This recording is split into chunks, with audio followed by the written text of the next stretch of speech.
Gente, bora conversar aqui um pouquinho. Esses dias eu postei algumas fotos nos meus stories e eu postei também alguns grupos de WhatsApp que eu faço parte.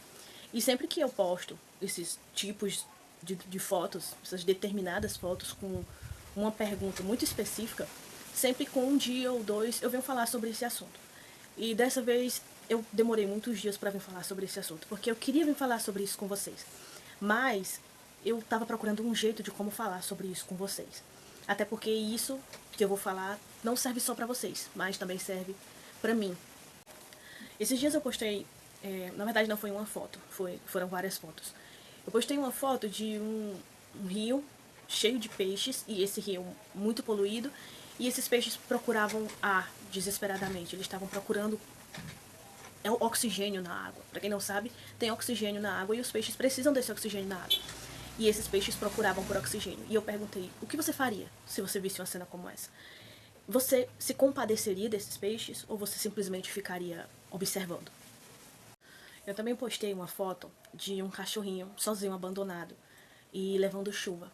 E eu perguntei, se você visse esse cachorrinho, qual seria a sua reação? O que você faria? Você tentaria ajudar o cachorrinho? Ou mesmo se você não pudesse ajudar, mas você sentiria no seu coração o desejo de ajudar ele, se de alguma forma você pudesse? Ou você simplesmente passaria direto como se aquilo não tivesse nada a ver com você? Eu também postei uma foto de um homem caído no fundo de um poço. E eu perguntei, o que você faria? Se você visse esse homem no fundo desse poço, você tentaria de tudo para ajudar esse homem a sair do fundo desse poço? Ou você simplesmente olharia e passaria direto? E iria cuidar da sua vida. E aí eu postei também uma foto de um mendigo na rua. Um homem na rua, sem casa, sem alimento, sem proteção, pedindo por comida. Se você visse essa cena, o que você faria? Qual seria o sentimento que você sentiria no seu coração? Ou você simplesmente passaria direto como se aquele homem nem estivesse ali? E aí eu postei a última foto. E se você visse alguém de olhos vendados, caminhando para um abismo, o que você faria? Você o alertaria do perigo ou você só observaria? E o que eu quis trazer com isso? É que a gente olha para um animal passando necessidade, a gente olha para um animal abandonado e a gente sente pena daquele animal. E às vezes a gente quer fazer o que está no nosso alcance para ajudar esse animal. E às vezes a gente até vê um ser humano passando por alguma dificuldade, alguma coisa, e a gente se comove do nosso coração. E a gente quer fazer alguma coisa para ajudar aquela pessoa. Mas por que a gente vê as pessoas caminhando para a condenação e a gente que se diz cristão, a gente não faz nada para alertar esse povo? Sabe, eu quero que você imagine na sua cabeça que é uma coisa que está acontecendo nesse exato momento, enquanto você está assistindo esse vídeo, existe algo que está acontecendo nesse exato momento. Nesse exato momento tem pessoas no inferno, conscientes do que fizeram em toda a sua vida e conscientes do que está acontecendo e sentindo na sua própria pele o desespero de estarem sofrendo no inferno. Muitas dessas pessoas tinham amigos que conheciam a Jesus e esses amigos nunca falaram dela. Imagina aquele teu parente, aquela pessoa que você gosta e que você sabe que provavelmente foi pro inferno e está lá agora, sentindo essa dor. Ao contrário do que muitos pensam e do que muitos falsamente ensinam, essas pessoas agora elas não estão dormindo, elas não estão num lugar inconscientes, sem saber o que está acontecendo. Essas pessoas não são não estão em um lugar esperando ainda para saber o que vai ser delas. Se elas vão para o céu, se elas vão para o inferno. Essas pessoas estão, nesse exato momento que você está assistindo esse vídeo, sofrendo no inferno as dores da ira de Deus sobre elas, porque elas rejeitaram o seu Senhor. Em Romanos diz que o homem é indesculpável, porque Deus se revelou aos homens. Deus revelou o seu caráter aos homens e os homens rejeitam a Deus. Os homens adoram a si mesmos. Os homens fazem imagens e deuses e ídolos conforme o seu próprio coração para adorarem esses ídolos e rejeitam a Deus. Esses homens são indesculpáveis, porque Deus se revela a todo ser humano. A Bíblia é muito clara sobre isso. Então essas pessoas, elas não estão injustamente lá. Mas imagine saber que você pode ter um pouco de culpa e saber que você, se você conhece a Cristo, se você se diz um cristão, você nunca teve coragem de abrir a sua boca para alertar aquela pessoa e dizer, você está indo para o inferno. Há uma frase que diz que o evangelismo é como um mendigo que achou pão e está correndo para avisar a outras pessoas onde achar pão. Sabe? E Paulo, ele diz que ele é devedor a todas as pessoas, aos inteligentes, aos sábios, aos instruídos e também àqueles ignorantes, aos bárbaros.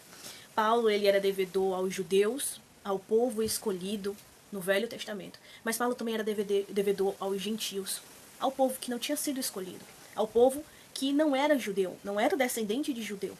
E de acordo com o Velho Testamento, aquele povo não tinha direito de nada do reino de Deus. Mas Paulo, ele diz, eu sou devedor a todos eles de pregar o evangelho e eu não me envergonho do evangelho. Eu sei em quem eu tenho crido e eu não me envergonho do evangelho, porque pregar o evangelho para mim é uma obrigação. Ai de mim se não pregar o evangelho. E aí, hoje eu pergunto para você, e essa pergunta tem ecoado na minha cabeça também. Por que nós somos cristãos, dizemos que seguimos a Cristo e não temos coragem de falar de Cristo para outras pessoas, principalmente as que nós não conhecemos? Agora eu quero que você imagine uma outra situação. Imagine alguém que acabou de se apaixonar. E essa pessoa, ela tá perdidamente apaixonada por alguém. Essa pessoa só pensa naquele alguém. Ela só quer falar daquele alguém. Aquele alguém é o único motivo dela conversar, dela sonhar, dela rir. É essa pessoa. E por que nós, que dizemos que amamos a Jesus, que seguimos a um Deus verdadeiro, nós dizemos amar o nosso Deus e não falamos do nosso Deus para outras pessoas, não falamos do Jesus que nos salvou para outras pessoas. Ele mostrou o seu amor por nós quando ainda éramos pecadores. Sabe, é muito provável que alguém morresse por alguém bom, mas morrer por alguém mau, morrer por alguém que merecia a condenação. E ele morreu por nós quando ainda éramos pecadores, quando ainda estávamos mortos em nossos delitos e pecados. Ele se entregou por nós e por causa do seu amor, pela sua grande misericórdia, ele se entregou por nós. E nós não temos coragem de falar dele para outras pessoas. Que tipo de amor é esse que nós sentimos? Que nós não temos coragem de falar daquele que tanto nos amou para outras pessoas? E aí é isso que eu fico me perguntando. Nós dizemos tanto amar a Deus, nós dizemos tanto amar a Cristo, e não temos coragem de falar de Cristo para outras pessoas? Não temos coragem de falar do seu grande amor para outras pessoas? Não temos coragem de dizer que essas pessoas estão caminhando para o abismo? Ficamos com vergonha de dizer que eles estão cegos e caminhando para o abismo, mas que existe um Deus que pode salvá-los. Nós temos vergonha de falar sobre a solução. Que amor é esse que nós sentimos? Que tipo de amor é esse que nós sentimos por Deus, que nós não temos coragem de falar daquele que amamos para outras pessoas? Que tipo de amor é esse que nós sentimos pelo próximo, se nós não temos coragem de alertar esse próximo do perigo? Que tipo de amor é esse que nós sentimos? Como nós temos coragem de abrir a nossa boca e dizer que somos cristãos, se temos vergonha de falar de Jesus, vergonha de falar de Deus? E eu quis trazer isso pra vocês. Isso não é só pra vocês, isso também é pra mim. Isso também fala muito comigo. A gente tem que começar a se examinar. Que tipo de amor é esse que nós sentimos? Que não temos coragem de falar de Jesus para outras pessoas.